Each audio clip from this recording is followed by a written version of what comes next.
Okay, so let's start. Question हमारा ये है कि what is the net force on C of 15 centimetre length. यहाँ पे ये भी दिया हुआ है कि 15 सेंटीमीटर लेंथ पे कितना फोर्स लगेगा।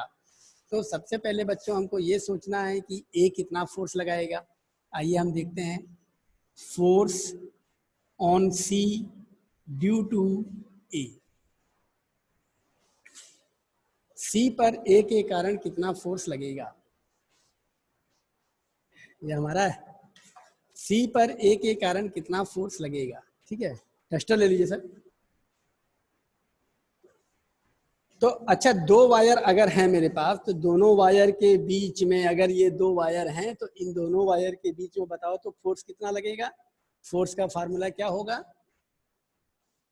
एग्जैक्टली आप सबको पता है कि फोर्स निकालने का फार्मूला होता है F equals to mu naught I1 I2 upon 2 pi R और L। तो अगर ये दोनों वायर हैं A और C, और ये जो फोर्स लगा रहा है मैंने इसको कहा F1, तो फोर्स लगेगा म्यू नॉट, I1 10 है, I2 भी 10 है, तो I1 I2 मतलब 10 into 10 upon 2 pi R। R कितना है बेटा 10 इंटू 10 पावर -2, क्योंकि ये सेंटीमीटर है, इंटू L।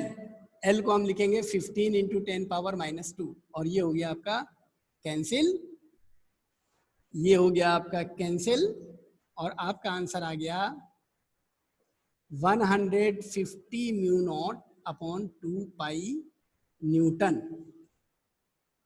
आई थिंक यहाँ तक कोई डाउट नहीं होगा। अब हमको देखना ये है बेटा कि डायरेक्शन क्या होगा। जैसा कि मैंने आपको प्रीवियस कल बताया था, कल केवल जूही क्लास में थी केवल जूही को बताया था कि आपको केवल करंट का डायरेक्शन देखना है। अगर करंट सेम डायरेक्शन में है तो फोर्स का जो नेचर होगा वो अट्रैक्टिव होगा, और करंट अपोजिट डायरेक्शन में है तो फोर्स का जो नेचर होगा वो रिपल्सिव होगा। तो बेटा ए और सी की बात हम कर रहे हैं यहाँ पे। ए और सी के बीच में फोर्स कैसा होगा, अट्रैक्टिव या रिपल्सिव। तो आंसर मिलेगा अट्रैक्टिव, क्योंकि दोनों करंट का डायरेक्शन सेम है, ऊपर की तरफ जा रहा है, तो इसका नेचर हो गया अट्रैक्टिव। अट्रैक्टिव का मतलब क्या हुआ। अट्रैक्टिव का मतलब ये हुआ कि वायर ए सी को अपनी तरफ खींचेगा, ये वायर सी ए को अपनी तरफ खींचेगा। ये हो गया F1, फिगर में आप देख सकते हैं। ये हमारा एक पॉइंट कंप्लीट। अब अगला पॉइंट क्या है, बी भी सी पे फोर्स लगाएगा। तो जरा इसको देख लें, ये कितना होगा। Force on C due to B, B कितना फोर्स लगाएगा, तो फार्मूला वही लगेगा हमारा, इसको F2 मान लेते हैं। म्यू नॉट I1 I2 मतलब 10 into 20 upon 2 pi R, 2 pi R की जगह 10 इंटू 10 पावर -2, और L की जगह लिखेंगे 15 इंटू 10 पावर -2। ये कैंसिल आउट हो गया, यहाँ पर ये कैंसिल हो गया, तो हमारे पास आया 300 mu naught upon 2 pi newton. Force का नेचर कैसा होगा, फोर्स का नेचर कैसा होगा। I am waiting for the answer. B और सी के बारे में हम बात कर रहे हैं, फोर्स का नेचर कैसा होगा। Attractive sir. अट्रैक्टिव होगा, क्योंकि बी और सी दोनों में करंट का डायरेक्शन ऊपर की तरफ जा रहा है, और करंट का डायरेक्शन ऊपर की तरफ जाएगा तो इसका नेचर भी अट्रैक्टिव होगा। अट्रैक्टिव का मतलब क्या बेटा, अट्रैक्टिव का मतलब ये है कि बी सी को अपनी तरफ खींचेगा, यानी ये वायर इधर जाएगा। ये हो गया आपका F2। अब जरा मुझे बता दो कि नेट फोर्स कैसे निकालेंगे सी पे। F1 प्लस F2 कर दें कि F1 माइनस F2 कर दें। डायरेक्शन सेम है तो प्लस कर देंगे। कहाँ डायरेक्शन सेम है सर, F1 माइनस F2 करेंगे। अरे ये वाला फोर्स देखो इधर जा रहा है, एरो कहाँ लगा है, ये इसको अट्रैक्ट कर रहा है, ये इसको अपनी तरफ अट्रैक्ट कर रहा है। दोनों का नेचर अट्रैक्टिव है, तो अट्रैक्ट कर रहा है तो F1 और F2 का डायरेक्शन तो अपोजिट हो गया। अपोजिट हो गया तो जो नेट फोर्स आएगा वो नेट फोर्स कितना होगा, F1 माइनस F2। देखना है कि बड़ा कौन है, बड़ा तो F2 है, तो हम यहाँ पे करेंगे F2 माइनस F1। अब शायद नहीं दिखेगा, इसके साथ में इसको लिख देते हैं थोड़ा सा ऊपर करके। नेट फोर्स जो होगा हमारा, नेट फोर्स वो होगा F2 माइनस F1। F2 का वैल्यू है 300 म्यू नॉट अपॉन 2 पाई और F1 का वैल्यू है 150 mu naught upon 2 pi. Common क्या आ गया, 150 mu naught upon 2 pi common आ गया, अंदर बचा 2 माइनस 1 यानी 1, तो 150 म्यू नॉट की जगह 4 पाई इंटू 10 पावर माइनस 7, नीचे रहेगा 2 पाई, पाई पाई कैंसिल, 2 से ये कटेगा 2 बार, आंसर आ गया आपका, ऊपर लिखना पड़ेगा ना,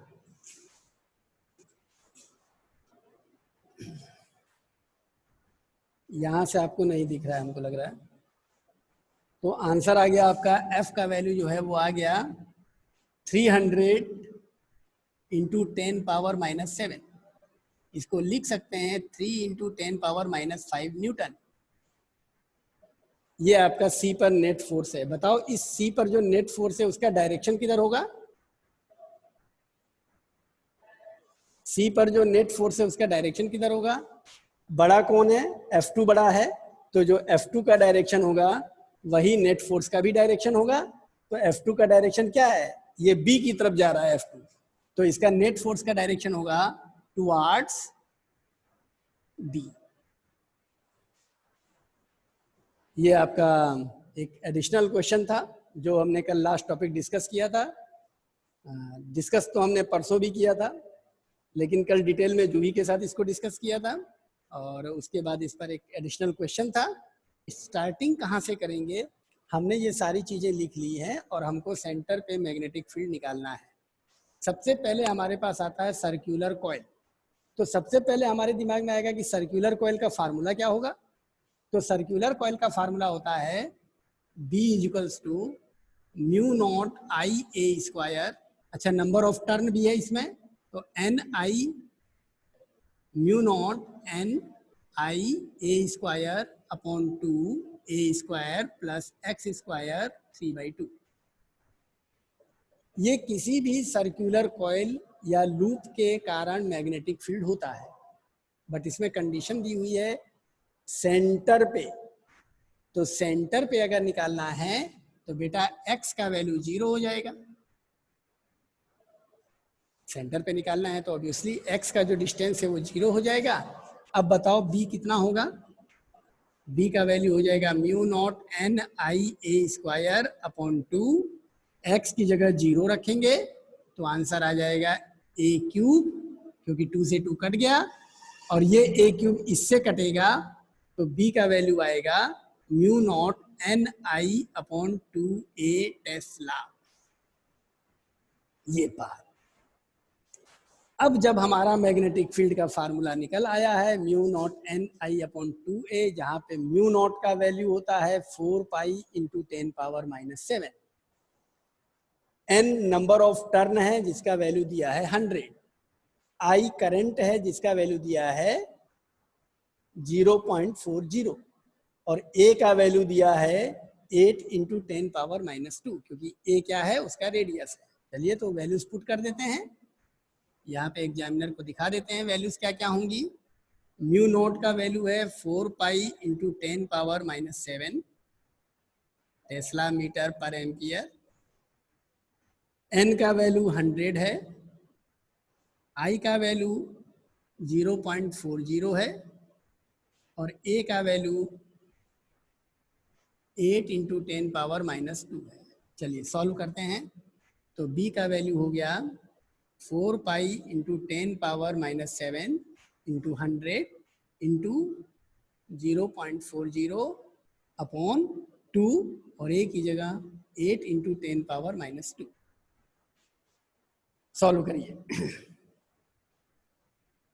यहाँ से जब हम डेसिमल हटाएंगे तो नीचे 100 आ जाएगा और ये 100 इस 100 से कैंसिल हो जाएगा। ठीक, ओके। अब क्या हुआ, अब देखो ऊपर आ गया हमारे पास 0, तो हम इसको दे देंगे 4 4 जा 16 पाई इंटू 10 पावर -6। -6 कहाँ से आया, क्योंकि एक 0 हमने इसको दे दिया, और नीचे है आपके पास 16 इंटू 10 पावर -2। ठीक है, तो इसका आंसर हो जाएगा 16 से 16 कट गया, पाई का वैल्यू 3.14, और ये 2 ऊपर जाएगा तो हो जाएगा 10 पावर -4 टेस्ला। आंसर क्या होगा, 3.14 into 10 to the power -4 tesla. This is the magnetic field at the centre of the coil. तो यही था हमारा एक्सरसाइज 4.1।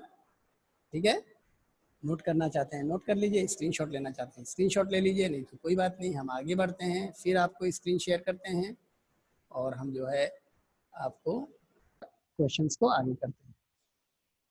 बोर्ड पे ऑल थिंग्स आर विजिबल, तो बोर्ड पे हमने क्वेश्चन को पढ़ करके करंट ले लिया है, बी का वैल्यू निकालना है और एक्स का वैल्यू दिया है, और स्ट्रेट वायर है जिसका लेंथ नहीं दिया है। ठीक, तो जब स्ट्रेट वायर की हम बात करते हैं तो सबसे पहले स्ट्रेट वायर है तो मैग्नेटिक फील्ड का फार्मूला होगा μ0I/4 पाई x sin θ1 प्लस sin θ2। ये स्ट्रेट वायर के कारण फार्मूला होता है। यहाँ पे देखिए आपको μ0 का वैल्यू पता है 4 पाई इंटू 10 पावर -7, I का वैल्यू पता है 35 एम्पियर, x का वैल्यू पता है 20 इंटू 10 पावर -2। अब θ1 और θ2 कितना होगा, क्योंकि बेटा ये लॉन्ग वायर है, लॉन्ग वायर बोले तो इन्फिनिटली वायर, और जब वायर इन्फिनिटी होता है तो θ1 और θ2 दोनों का वैल्यू 90 डिग्री होता है। तो यहाँ पे θ1 और θ2 का वैल्यू 90 डिग्री है, वैल्यूज पुट कर देंगे तो b का वैल्यू आ जाएगा μ0 की जगह 4 पाई इंटू 10 पावर -7, I की जगह 35, 4 पाई x की जगह लिखेंगे 20 इंटू 10 पावर -2, साइन θ1 की जगह 90 डिग्री प्लस साइन θ2 की जगह भी 90 डिग्री। तो ये 4 पाई कैंसिल हो गया, 10 पावर -7 इंटू 35 इंटू 90 का वैल्यू 1 और साइन 90 का वैल्यू 1 प्लस 1 2 हो गया, नीचे बचा 20 इंटू 10 पावर -2। ठीक है, चलिए 35 टू द ऊपर हो गया 70, 10 पावर -7 ये ऊपर जाएगा तो -5 हो जाएगा, और नीचे है आपके पास 20, ये कैंसिल हो गया, तो आंसर हो गया 7/2 मतलब 3.5 इंटू 10 पावर -5 टेस्ला। ये बात, और ये है आपका सेकंड क्वेश्चन 4.2। 4.2 का ये आंसर है। सिंपली अगर आपके दिमाग में फार्मूले चल रहे हैं तो आपको न्यूमेरिकल्स करने में बिल्कुल 4.3 है, तो स्टार्ट करते हैं एक्सरसाइज 4.3। करंट बेटा फ्लो कर रहा है नॉर्थ से साउथ की तरफ इधर, और पॉइंट है इधर ईस्ट में। अब मैग्नेटिक फील्ड कैसे निकालेंगे और डायरेक्शन कैसे निकालेंगे, तो मैग्नेटिक फील्ड का सिंपल सा फार्मूला लगाएंगे, B = μ0I/4 पाई x sin θ1 प्लस sin θ2 मतलब sin 90 प्लस sin 90, डायरेक्ट लिख दें तो ये हो जाएगा 2। ये फार्मूला बन गया। अब उसका डायरेक्शन क्या होगा, तो ये है ना अपना right palm rule. Right palm rule क्या कहता है, पॉइंट की तरफ अपने पाम को फैलाइए, तो ईस्ट की तरफ अपने पाम को फैला दीजिए, और करंट की डायरेक्शन में अपने थंब को रखिए, तो देखिए ये ईस्ट की तरफ हमने पाम को फैला दिया, ईस्ट की तरफ हमने पाम को फैला दिया, और करंट की डायरेक्शन में थंब को रख दिया ऐसे। बताओ मेरा गोरा कलर किधर है? हथे बाहर की तरफ कि अंदर की तरफ? ये मेरा राइट पाम है, राइट पाम को मैं ईस्ट की तरफ रखूंगा क्योंकि पॉइंट ईस्ट की तरफ है।